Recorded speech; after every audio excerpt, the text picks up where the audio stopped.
YouTube va beaucoup changer en 2024 et c'est important que vous soyez au courant et puis qu'on en parle, tout simplement.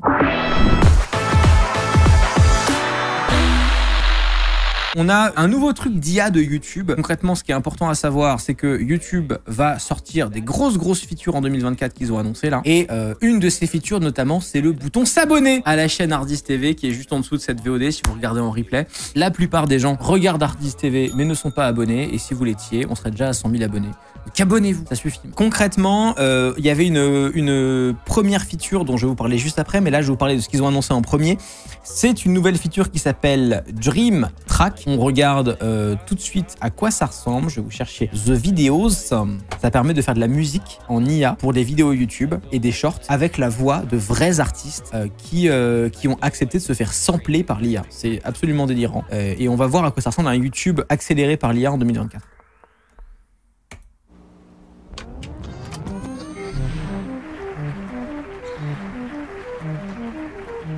Artists are always looking for new ways to get inspired, new ways to create great music and share their work, new ways for their songs to connect with people.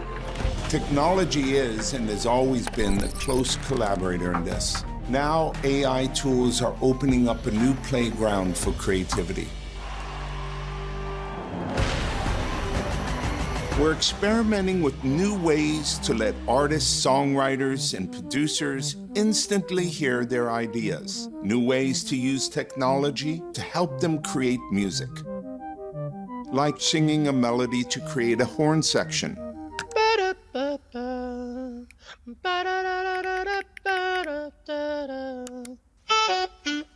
Ça, c'est incroyable.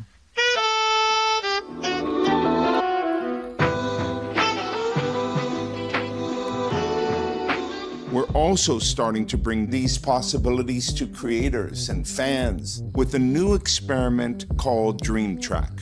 Just type in your idea and get a unique soundtrack for your short. Baby, we've got nothing in common, but I know that I'm what you've been wanting for so long now.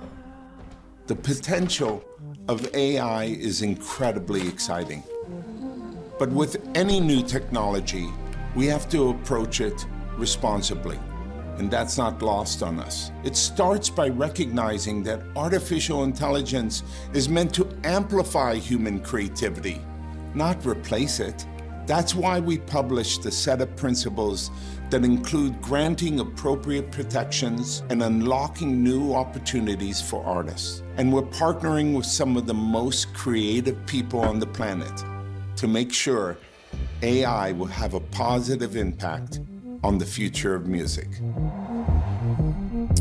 Google DeepMind, la nouvelle IA qui va permettre de faire de la musique avec des voix d'artistes.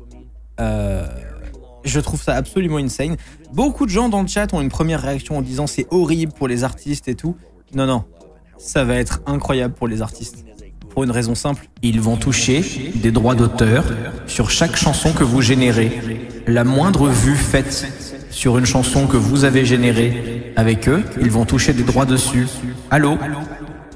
Ça va être le plus grand braquage de la SACEM depuis l'invention de la SACEM.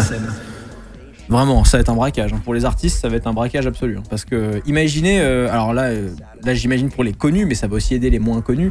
Mais imaginez, vous êtes Maître Gims, vous acceptez de vous faire sampler dans ce système-là, et tous les gens qui font le moindre short qui fait 10 vues avec une chanson générée avec votre voix, vous allez toucher un pourcentage de SACEM dessus. Allô ? C'est littéralement un bot qui génère de l'argent, tout seul, 24 heures sur 24, dans le monde entier. C'est insane. C'est absolument insane. Enfin, moi, je trouve ça insane pour les artistes, perso. Et même pour les artistes de taille petite ou moyenne, vous pouvez demander aux gens, faites des shorts, faites des machins, des trucs. Et en vrai, tu ne gagnes plus d'argent que sur ce que tu as créé, mais tu gagnes de l'argent sur les chansons dérivées par la communauté. Absolument incroyable. Enfin, moi, je trouve que c'est une opportunité incroyable, personnellement. Mais voilà. Ce que j'allais dire, c'est que donc on a ce truc-là, et c'est qu'une des nouvelles preuves que YouTube va sortir des grosses features d'IA.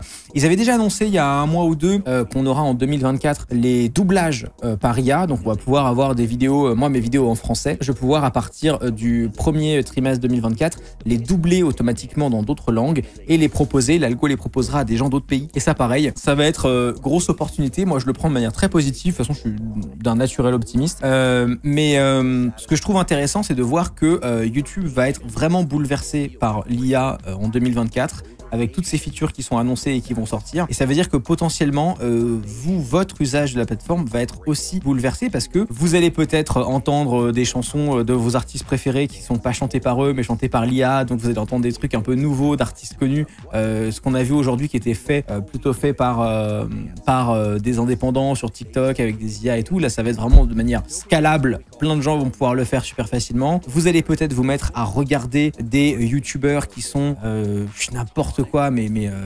coréens, qui sont indiens, parce que vous allez avoir un doublage très propre. Et donc ça va être beaucoup plus simple à regarder parce que on va être honnête, la plupart des gens, les sous-titres sur internet, ça leur casse les couilles et c'est parfaitement compréhensible. Moi les sous-titres ça me fait chier, je comprends pourquoi les gens en mettent et c'est pratique parce qu'on n'a pas mieux. Mais aujourd'hui si tu peux avoir du doublage par IA un peu propre, désolé, mais c'est 1 milliard de fois meilleur que les sous-titres. Donc sur internet, tu vois, c'est beaucoup mieux. Vos habitudes vont peut-être changer, surtout ça va vous faire bizarre, je pense, la première fois que YouTube va vous recommander des vidéos de gens d'autres pays que vous avez jamais vu. Alors ça, je suis hyper curieux de l'impact que ça va avoir. Je suis très excité de voir ce que ça va faire. Voilà, ça c'est les deux grosses news.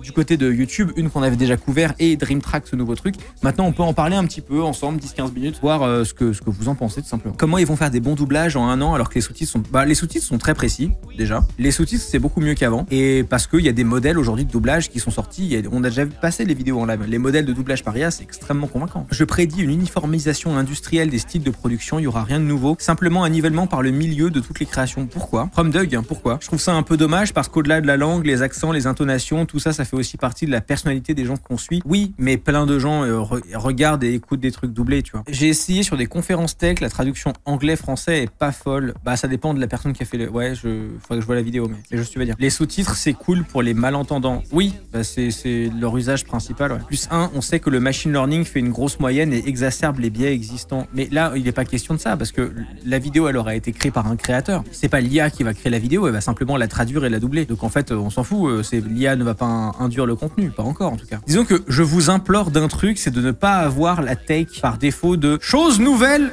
est sortie. Alors, chose nouvelle est dangereuse. Je n'aime pas chose nouvelle.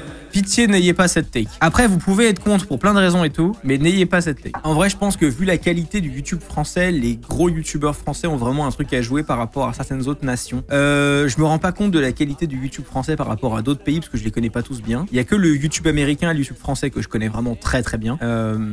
Mais c'est possible en fait que le YouTube français et les blagues du YouTube français plaisent ailleurs. Typiquement, je sais que le côté un peu humour acerbe, c'est très français, mais c'est aussi très british. C'est pas impossible qu'on ait des YouTubeurs français qui percent au UK, tu vois, parce que en Angleterre, c'est un humour qui passe aussi très bien, tu vois. Donc on va avoir des trucs comme ça, des cross pays qui vont être très drôles, quoi. La culture mondialiste qui va se créer avec cette dinguerie. Ben, je trouve que c'est super intéressant parce que ça va ouvrir une fenêtre sur le monde à tout le monde. Et justement, le fait que l'algo va se mettre à te recommander des vidéos qui viennent d'autres pays, de gens que tu connais pas, parce que maintenant c'est doublé, donc il essaye de te faire regarder d'autres trucs en plus que tu regardes. Ça va ouvrir une fenêtre sur le monde qui, je trouve, je la trouve hyper curieuse, tu vois. Typiquement, même aux US, Ludwig a un humour assez français et ça plaît beaucoup. Ouais, Ludwig, il marchera en France, je pense. Et vous vous rendez compte, ça veut dire qu'il y a des youtubeurs qui vont percer dans des pays étrangers inconnus. Genre, imaginez un youtubeur français qui perce en Belgique, tu vois. La dinguerie, quoi. Genre, ils viennent à peine d'avoir internet et tout, et hop, direct, ils ont YouTube. Moi, je trouve incroyable, personne. Imagine un monde où YouTube développe un logiciel de montage à la Canva en intégrant tous les outils essentiels plus IA de manière très intuitive. Tu veux dire comme YouTube Editing, l'application qu'ils ont annoncée il y a 2 mois par exemple? Ouais, c'était dans la même keynote et oui, ils vont lancer ça. Ouais. Ce genre de technologie permet effectivement d'ouvrir l'accès à la création à des noobs complets, mais sur la base de l'existant uniquement. Ça ne va pas introduire de nouvelles idées musicales que je sache. C'est pas de la création, simplement du bootleg de remix multiplié par l'échelle de la planète. N'oubliez pas le mélange de toutes les odeurs de poubelle, mélange de toutes les couleurs, marron, mélange de toutes les fréquences à toutes échelles, bruit. C'est hyper intéressant. Parce que ça, au moins, c'est une critique, mais qui a de la substance. Ah, attends, il faut que je relise ton message et que je vois ce que j'en pense. C'est hyper intéressant ce que tu dis dans tous les cas. Mais je pense que, en fait, toi, ce que tu dis, c'est que comme tout le monde va remixer de la musique, ça n'en fait pas pour autant de la bonne musique. Ce qui, un, est vrai. Et deux, je pense que ce n'est ni l'objectif annoncé ni assumé de cette feature. Je pense pas que YouTube se dise que ça va remplacer la création originale ou que machin. Personne ne dit ça, tu vois ce que je veux dire? Je trouve que c'est un peu répondre à un argument qui n'existe pas, malgré le fait que t'aies pas tort. Tu vois ce que je veux dire? C'est-à-dire que t'as raison, ça remplacera pas la création originale, ça fera pas de la musique avec de la substance qui veut dire quelque chose, qui vient d'un vécu, de machin, de truc, mais c'est en même temps pas le but annoncé. Tu vois ce que je veux dire? Je pense que c'est top pour lancer un projet maquette, pour avoir de la musique facilement, mais ça sera jamais pro. Mais le but, c'est juste d'avoir des petits remixes rigolos pour des YouTube Shorts, hein. Il faut pas non plus aller voir trop loin. Genre, je vais vous donner un exemple. Quand Moby, et je vais pas pouvoir vous le mettre parce que YouTube je vais vous le chanter, hein. Voilà, Moby qui fait Ooh Lordy, trouble so hard, Ooh Lordy, trouble so hard, na na na na na, trouble with God, c'est ça. Quand Moby fait cette fameuse chanson que je peux pas vous passer en live, Natural Blues, c'est un sample de Nina Simone, je ne sais plus, je crois. Vera Hall, pardon, c'est un sample de Vera Hall.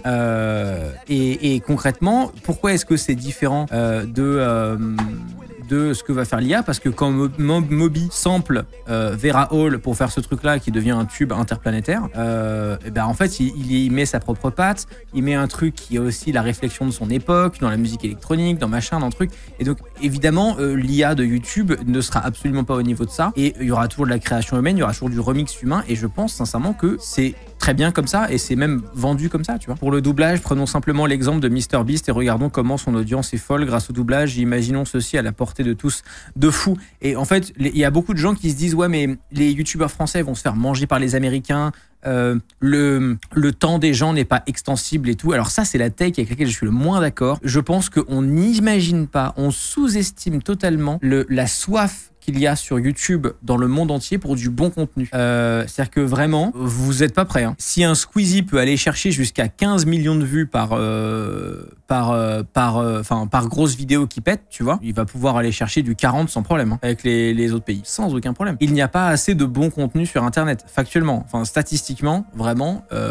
Il n'y a pas du tout de trucs genre en mode il y a trop de créateurs et tout. Non, il n'y a pas assez de bonnes vidéos, vraiment. Il y a beaucoup plus de consommateurs que de créateurs. Trop de quantité, pas assez de qualité. Bah, il y a un peu de ça, mais en fait, c'est pas une critique, c'est logique. Quand tu as un système où tout le monde peut uploader du contenu, tu vas factuellement te retrouver avec un split 98-2 ou 98% du contenu est regardé par personne parce que c'est pas du bon contenu, au sens où ça donne envie aux gens de le regarder, et 2% du contenu est le contenu qui génère toutes les vues, mais c'est normal, tu vois. Ce serait différent si YouTube était un système fermé où pas tout le monde pouvait uploader. Loi de Pareto, ouais. Déjà, regardez, il faut regarder plein de trucs. Il faut regarder à quel point il y a des. Alors là, quand t'es du niveau de YouTube, tu peux te permettre d'être très très méta. Tu peux regarder à quel point est-ce que YouTube va fonctionner dans les années à venir par rapport aux naissances dans un pays. Parce qu'à partir du moment, au bout de 12, 13, 14 ans après une naissance, t'as toute une nouvelle génération d'ados qui arrive dans un pays, qui du coup va découvrir YouTube. Et c'est des gens qui vont plus avoir tendance, démographiquement parlant, à regarder YouTube plutôt que de la télé ou autre chose. Le temps de consommation de YouTube face à d'autres médias grandit d'année en année, encore aujourd'hui. Non, je pense vraiment que l'audience totale reachable est beaucoup plus haute que les gens l'imaginent. Beaucoup plus haute. Et d'ailleurs, je dis ça parce que souvent, on peut avoir un peu l'impression que c'est en mode pour qui tu te prends et tout machin, mais c'est un truc que j'applique à moi aussi, hein. Je suis très content du succès que j'ai sur YouTube et vraiment très reconnaissant et tout, mais je suis aussi tout à fait réaliste. La raison qui fait que mes vidéos, si je devais faire une fourchette large, elles font entre 100 et 300 000 vues à peu près, tu vois, ce qui est déjà énorme, mais si elles étaient mieux, elles pourraient aller au million à chaque fois. Et c'est à moi de trouver qu'est-ce qui va les améliorer pour que ça donne envie à encore plus de gens d'aller les voir dans les années à venir, tu vois, parce que c'est de l'amélioration constante, c'est comme ça. Mais ce que je dis là, c'est pas seulement pour juger le YouTube français et tout, ça s'applique à moi aussi, hein. Le fait que Twitch marche encore aussi bien montre le temps que l'audience a encore, mais bien sûr, et encore Twitch c'est rien. Twitch c'est tellement de niche à l'échelle de la France, ça a tellement de la place pour se développer. Personne à l'échelle de la France ne regarde du Twitch, personne, c'est absolument minuscule. Et c'est pas forcément une mauvaise nouvelle, ça veut dire qu'il y a une place absolument dingue pour que ça prenne encore de l'espace, quoi. Dans YouTube il y a une part d'inconnu, tu peux faire les meilleures vidéos du monde et rester inconnu. Aujourd'hui c'est quasiment plus vrai ça. Si vraiment tes vidéos ont le niveau, elles vont être discovered par l'algo. YouTube aujourd'hui s'en bat les couilles. Je disais dans un podcast récemment que c'est plus facile aujourd'hui de péter sur YouTube que ça ne l'a jamais été, et c'est vrai, c'est factuellement vrai. Les gens veulent pas l'entendre parce que quand ils pètent pas, ils le prennent mal, tu vois. Mais il faut avoir aucun état d'âme et aucun ego là-dessus. D'ailleurs, c'est la meilleure façon de s'améliorer, tu vois. Mais typiquement, YouTube peut envoyer 1 million de vues à une vidéo, à une chaîne qui n'a jamais fait de vidéo, et ta première vidéo est à 0 abonnés, sans aucun problème. Mais par contre, est-ce que les gens cliquent dessus? Est-ce que c'est intéressant par rapport aux autres vidéos dans ta niche qui sont en compétition parce que c'est PVP, tu vois? Est-ce que les gens restent jusqu'au bout ou se barrent? Est-ce que machin? Et en fait, souvent l'erreur que font beaucoup de gens qui font du contenu, c'est de jamais se remettre en question et de faire la même chose pendant 1 an et demi, et après de dire ça pète pas, YouTube c'est vraiment un monopole, machin, nanana. Si je fais pas de collab avec Squeezie, j'y arriverai jamais et tout. Non, c'est pas vrai. C'est pas vrai. Les 3/4 du temps, vraiment, un truc qui marche pas sur YouTube, c'est parce que les gens se barrent au bout de 20 secondes, parce que c'est trop lent, parce qu'on comprend pas où tu veux en venir, parce que la miniature est incompréhensible, parce que le titre est incompréhensible, parce que, voilà, à chaque fois. Mais il faut être capable de se remettre en question constamment. Et c'est hyper dur, hein. Je suis pas en train de vous dire que c'est hyper facile, machin et tout. C'est super difficile. C'est extrêmement difficile. Moi-même, j'ai du mal parfois. Enfin voilà, je suis pas en train de faire la leçon à qui que ce soit, mais la réalité, pour moi, c'est ça. The Great Review, c'est un bon exemple. Le mec a pété en moins de 20 vidéos. Ouais, par exemple. Mais il y en a des tonnes, des gens comme ça qui tous les ans pètent à partir de pas beaucoup de vidéos et tout, parce que c'est trop bien. Et même des gens dont j'avais jamais entendu parler, qui sont dans une niche, qui sont tellement loin de vous démographiquement parlant, que vous verrez jamais leurs vidéos, mais ils font 200 000 vues par vidéo. Il y en a des tonnes sur YouTube, des gens comme ça. Des tonnes. Même Micode a pété d'un coup. Ouais, Micode, il a pété d'un coup. À partir de combien de vues en moyenne tu considères que le créateur a percé avec un contenu de qualité? Ça dépend, c'est individuel. Hein. C'est individuel. Si je devais avoir une approche scientifique, je dirais que c'est à partir du moment où tu as des vues en moyenne avec les plus gros créateurs de la niche dans laquelle tu es. Si vraiment on doit avoir une approche scientifique, mais il y a plein de gens pour qui ils veulent juste, tu vois, en vivre eux tout seuls et pas monter une équipe, mais juste faire leurs vidéos, faire leur montage, faire leur truc, auquel cas... à partir de 1 500 € par mois, ils peuvent considérer qu'ils ont pété, tu vois, et c'est vrai. C'est complètement individuel, ça, pour le coup, il n'y a pas de règle. Pas de règle.